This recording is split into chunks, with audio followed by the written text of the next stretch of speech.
বন্ধুরা, ভীষণ গরম পড়েছে।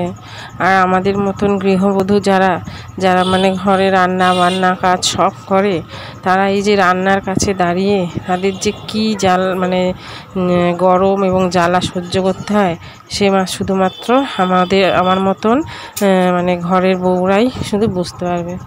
আর অবশ্যই যারা রোডে কাজ করে, সার্ভিস করে আর কি, ফিল্ডে, তারাও বুঝতে পারবে। এই গরমে দেখুন পাপানেরও কি অবস্থা। একটু গ্লুকন-ডির জল না খেলেই নয়, তাই একটু গ্লুকন-ডির জল নিজেই বানিয়ে খেয়ে নিচ্ছে।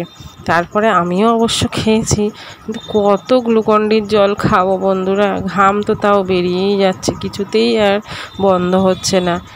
এত গরম, সত্যি বাবা কি বলবো।